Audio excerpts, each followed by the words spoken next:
So as I told you, opaque, this surface will not allow the light rays to pass through it and completely obstruct the light rays. And this one, the transparent one, it will allow the light rays to pass through it 100%. That means without any obstruction, it will just allow the light rays to pass through it. And coming to the translucent, it will just create a barrier in such a way, it will allow only the partial part of the light rays and the partial will be like obstructing the light rays. That's what we have all got with these three layers. And now let us look into exactly what exactly is opaque and how it is related to this reflection concept. Yeah. Now let's look into the reflection part of it. As I told that in reflection phenomena, like the light rays has to incident on a surface and the same light rays has to, on which surface they are getting incident, they has to get back to the same medium by just touching the surface, and that surface has to be the opaque. I just explained that. See, any opaque surface you consider as it, whenever the light ray is touching any one of the surface, it will not allow the light ray. It will completely obstruct the light ray. Either the complete light ray has to be absorbed, the energy has to be absorbed by the layer, or else it has to bounce back. So in this phenomenon, what will happen is that it will either absorb or bounce back. And whenever I am talking about the reflection concept, what happens is that, see, in case of this opaque, if at all we are finely polishing a surface, like 100% we have to polish the surface, and that surface will act as reflecting surface. So this reflecting surface will behave as a mirror. That means whenever we consider any opaque surface, if at all that opaque surface, one side it has got the complete polishing, the complete polish it has got, then in that case it behaves as a mirror. That means it completely reflects the light rays 100%, and the other side is always anyway it's an opaque substance. So any mirror if at all we consider, it can be represented in this way. Like the one side will be reflecting part and the other side is completely opaque part. So this has to be our mirror. As we know that this reflecting surface always reflects the light rays in one way, and the other way it will not work. Only the one side it will work. That's how the mirrors behave. And in terms of these mirrors, there are two main types of mirrors are there. One is plain mirror, the other is curved mirror. So let us discuss about this plain mirror and curved. Like, see, mirrors are two types mainly. One is plain mirror and the other is curved mirror. So the one we are just looking at, the one we have the visibility here, is nothing but the plain mirror. And coming to this curved mirror, it's like again two types of curved mirrors are there, depending upon in what way they are bent. Depending upon the visibility, the presence of the reflecting surface, we can just name it. I just explained that. So in two types are there. That is, one is concave surface, concave mirror, and another is convex mirror. Like, let me explain it this way. If at all, see, this is the plain mirror we have got over here, in which we have got the reflecting part as well as the opaque part. Let us assume that I am just bending this mirror in such a way, like I am bending inside, like in this way I am bending the mirror in this way, so that this will be the opaque part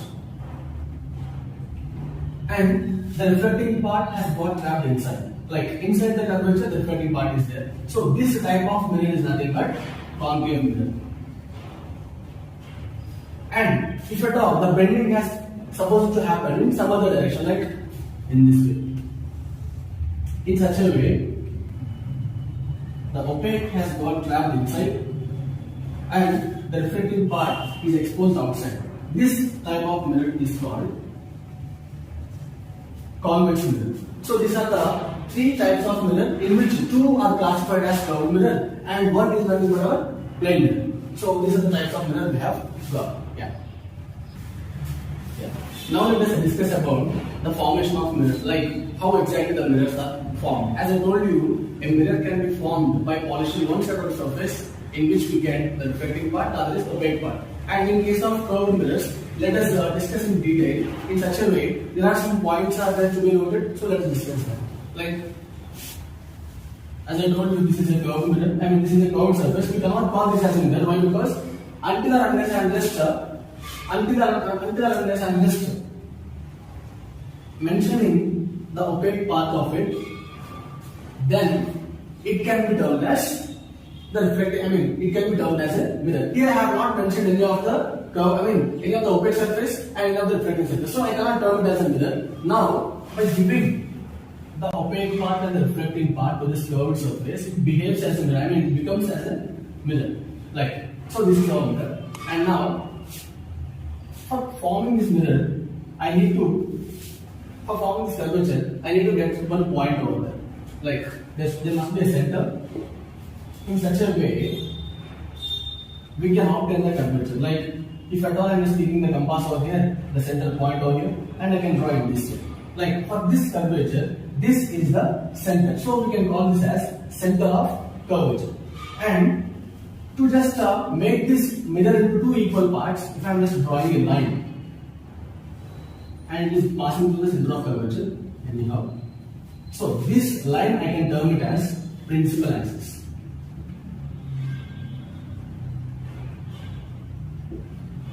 Okay, and now this principal axis is exactly coinciding, just intersecting with the curvature at some point. That point is called, it can be termed as pole, and it is given by the letter P. See, and this is given by C. And now, if I have to discuss about some more extra point, see here, pole P is there, and the center of curvature C is there.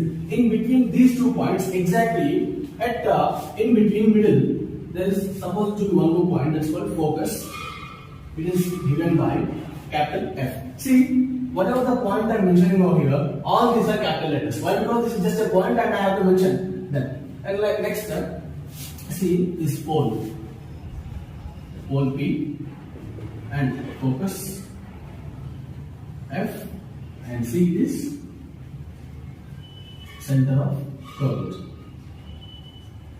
Okay, so these are the points. Next, for this mirror, we also have some sign conventions are there. In what way we have to measure the distance, and in what way, in which way I have to keep the object, and also in what way I have to consider the heights of object and images also. So those are nothing but parameters of sign convention. Simply I can write the sign convention over here. So mainly there are 2 parameters. Like, one is about distance parameter, and the other one is about the height parameter. So these are the 2 parameters in which I can consider for the sign convention, for distance and for height. For distance is that always whatever the distance I am measuring, it must be always measured from pole. So distance must be always measured from pole. And next, whatever the distance I am measuring, for example, as I told you that, let us suppose that here the object is.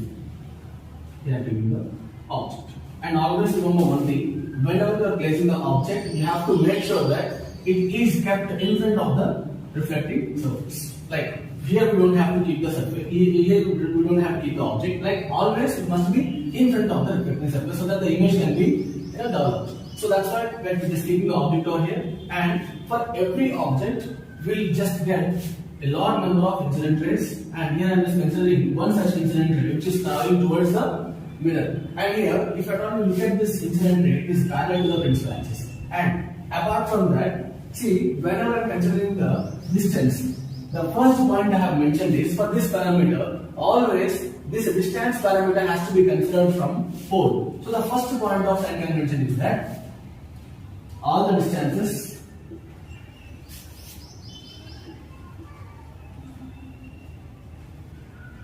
must be measured from pole. Yeah.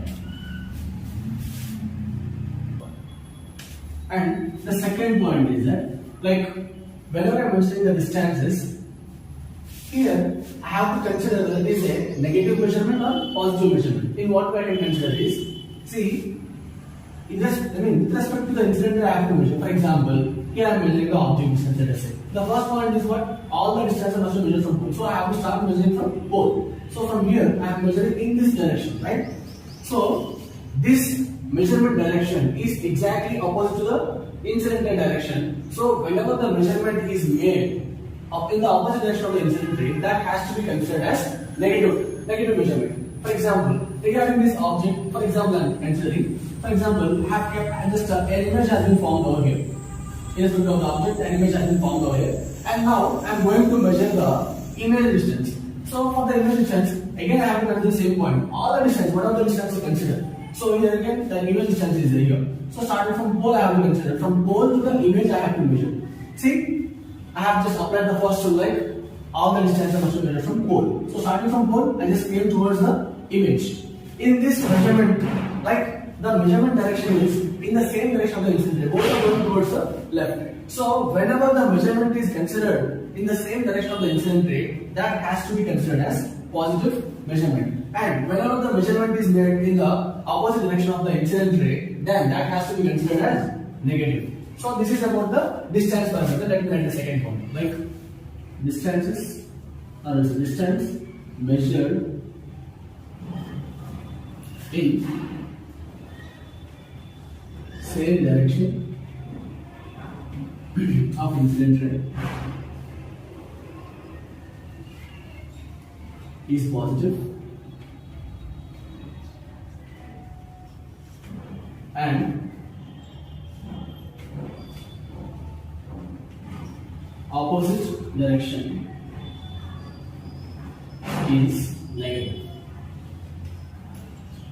So this is the way, and this is regarding distance parameter. Now let us consider the height parameter. As I told you that all the distances must be measured from pole. For the height also, we must take a reference point. Like the reference point or the reference line in case of height is about the principal axis. For example, if I am measuring any kind of height, I am considering the object over here. So when I have to measure the object height, I have to start from the principal axis and I have to start move towards the top point.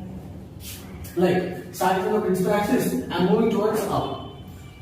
And again, if at all, let us suppose that this is not the image form. Let us suppose here the image has formed. Let us see in this way. Then we can. Again, for this image height, I have to measure in such a way. Starting from the principal axis, down I have to move. That means whatever the height you consider, in the case of height parameter, you have to measure in such a way. Always you have to start measuring from the principal axis. Like if at all it is above the principal axis, you have to move above. If it is below the principal axis, you have to move down. That's what. And this is the third point for the second parameter. Like heights always measured from principal axis.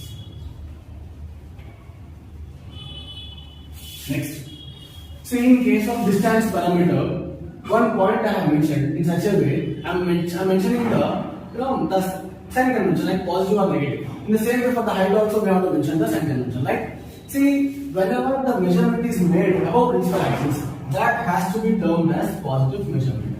If at all the height is measured below principal axis, that has to be termed as negative measurement. Okay, that way. So this is positive and this is negative measurement. Right? So the last point of this parameter, like heights above principal axis are positive